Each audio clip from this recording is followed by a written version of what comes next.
great things come from greatness, and small things come from smallness or small-mindedness. Now, recently I received an article on male rites of passage, male initiations into manhood. And there was a peculiar claim made in this article that the central element of such rituals into manhood was learning to grieve and learning to cry, or crying. Now, if we look at actual historical initiations, as far as we know, and rites of passage into manhood, this is the exact opposite of the case. It is in fact an inversion of what is expected. Now, we can think, for example, of the Maasai in Kenya, where young boys, or young men and older boys rather, are circumcised without anesthetic. And to cry out in pain, and certainly to cry, would be regarded and is regarded as absolutely shameful, and it's a shame that lives with that young man for the rest of his life until he is an old man. And conversely, if one's father cried out in pain and has that shame that he must live with, his son can be initiated, and if he doesn't cry out, then that shame doesn't follow him. He is his own person, or his own man, as it were. Now, another initiation that we might want to think of as well is the initiation of young Germanic warriors, or young Germanic men, as described by Julius Caesar, who said that these young men would go into a pit with aurochs, a kind of giant bison that was said to be only slightly smaller than an elephant, and would go into these pits with a dagger and would do battle with these beasts and would cut off their horns. And of course, the more horns they could cut off, the more of a victor, the more of a man they were. Crying, grieving was certainly not a part of any such initiation ritual. Now, from our perspective at least, I think the most interesting of such rites of passage is from Sparta, ancient Sparta. At a certain point, boys would be taken to a sanctuary of Artemis, the goddess, and would be forced to steal cheeses from her altar. And as they were attempting to steal these cheeses, they would be driven back by warriors with whips who would whip them, and obviously causing pain and perhaps even causing permanent scars to the bodies of these boys or young men. Now, we tend to think of altars as things that you put sacrifices on. You go on your knees perhaps, or you bow, you prostrate yourself in some way before the goddess or a god or God, and you give an offering, perhaps an offering of cheese. For example, in Hinduism, you would not steal from a goddess, you would not steal from an altar. And it seems to be the inversion of everything that we think about when it comes to religion. Then instead of prostrating ourselves, lowering ourselves, bowing down to the deity, these young men are being forced to steal from the deity, steal from her altar. And it would seem to me that implied is the idea that Artemis actually wants fierce young men who are prepared to deny even the gods, or to defy the gods, to enact their will, or the will of the Spartan people. Now, there is a kind of parallel to the more contemporary rite of Freemasonry, the craft Freemasonry of entered apprentice, fellow craft, and master mason. There one enters the lodge in darkness and is confronted by all sorts of threats to one's mortality. For example, a dagger. And if we look at the tracing boards of Freemasonry, we find symbols such as a sword pointed at the heart, the skull and crossbones, sometimes a skeleton.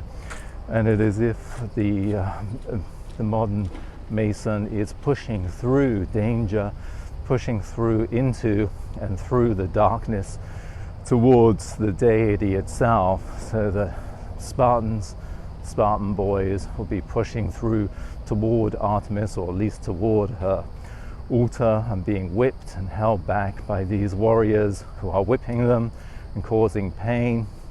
And the modern Freemason is pushing through these challenges, psychological challenges, facing these weapons, facing his mortality, facing the dark, and pushing through toward the great architect, or what in more lay terms would simply be called God. Now, what sort of civilization wants men who can endure being whipped, or endure being circumcised without anesthetic, or can endure entering into a pit with a giant bull or giant bulls and defeating them? And conversely, what kind of civilization believes that men crying in a rite of passage is, the highest good that they can do? Well, they're very different civilizations, and the answer to the former, of course, is every civilization prior to the modern West, and every civilization today outside of the modern West, Russia, China, the Middle East, Islam, Africa. None of these cultures, societies, religions, whatever it may be, want their young men crying. They still want their young men fierce and ready to fight. And the reason for that, of course, is they are expansionist in some way. They are expanding outward, whether that's into Europe or whether that's across the globe in some way, whatever it may be. They are expanding outwards, and the West as a whole is retracting and going inward and looking at itself and being introspective, which is why we are so interested in psychology and analyzing ourselves, and we think psychologically, and all of the terms of Freud have entered our daily life: phobia, anxiety, and so on. But what is important to us? Is it important that we go through some rite of passage where we learn to cry and to grieve, and perhaps we're grieving for our toxic masculinity, which is what, well, according to, well, the definitions that we hear, it's things like harassing women, maybe it's a bunch of guys who are drunk threatening another guy. None of this is masculine by any standards of any civilization except for ours. We mistake this sort of behavior as masculine because men are doing it, or some men are doing it. It is, of course, utterly cowardly and completely anti-masculine, at least by the standards of traditional European culture and most other cultures as well. Picking on the weak in some way is not masculine at all. Now, of course, it is the case that most young men want to prove themselves in some way. Maybe young women do, especially increasingly today, but certainly young men have always wanted that, and so they will, if they cannot fight in wars and achieve victory, or at least some kind of experience something heroic and have some tale to tell when they get back home, perhaps rather damaged physically and psychologically, then they will do things like become excessively drunk, boast, and put themselves into unnecessarily dangerous situation to kind of jumpstart manhood by themselves. This does not work, it seems to me, and may have the opposite effect. But Freemasonry, of course, which has been around for around 300 years in its current form and has roots going back about another 300 or 400 years, is probably the closest that we have to an authentic rite of passage in the modern West today, and certainly by far the oldest. And why would you want to face your mortality? Why would you want to face the dark? Why really would you want to see these emblems or symbols of a skull and crossbones, a skeleton, a scythe, swords, all things that we would find nasty and disturbing and nightmarish, and that many people would say, oh no, you should just stay away from that nasty business? Well, I think one of the reasons, there may be many reasons, of course it is a transformative experience, but one reason is that it makes you confront the darkness and the nastiness within yourself to a certain extent. And one of the things we see very much today is that nice people, they will be the ones championing violence, calling for violence, all for some moral cause, of course, all for humanity, and will be degrading people who are killed for political reasons, making things up, and generally acting in ways that are extraordinarily cowardly and extraordinarily evil, but convinced they are incredibly moral people.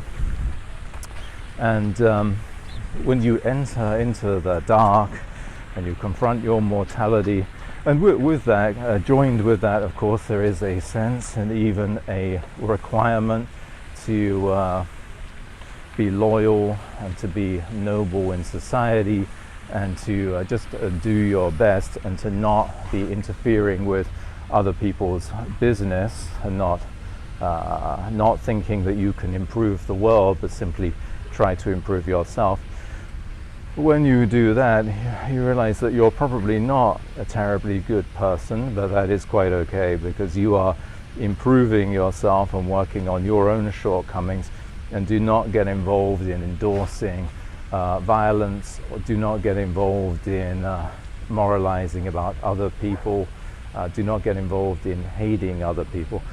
Of course, almost needless to say, there are people who have gone through the Masonic initiation who do not seem to have learned anything from it. And sometimes those people hold themselves up as great esoteric masters and great initiators of some tradition, or they have a peculiar take on magic, whatever it may be. And that, of course, is reflective of one of the very great weaknesses of magic, as opposed to something perhaps more ordinary, more primordial, more archetypal, more archaic, historically much older than the traditions they are practicing. And that is, magic is not a rite of passage per se, and is perhaps something closer to a tool. It's perhaps a tragedy in a way that some of the best elements of Christianity, which is of course rapidly disappearing from the Western world, are some of its more controversial elements, things that we don't really like. And one of those, and perhaps the most disliked of all, is the idea that we are all born with sin. And people interpret that to mean Christianity thinks that we're all born sinners. But in actual fact, it just means, of course, that no, historically we are not sinners, because we've just been born, and even the Catholic Church doesn't think that we have any real agency until we are, I think, 6 or 7. But it means that we are all born with the potential to sin, and we need to watch out and look within to see where our weaknesses are and where we're a little too confident. Well, thanks very much. Do check out angelmiller.com, ANGELMILLAR.com. Thanks very much.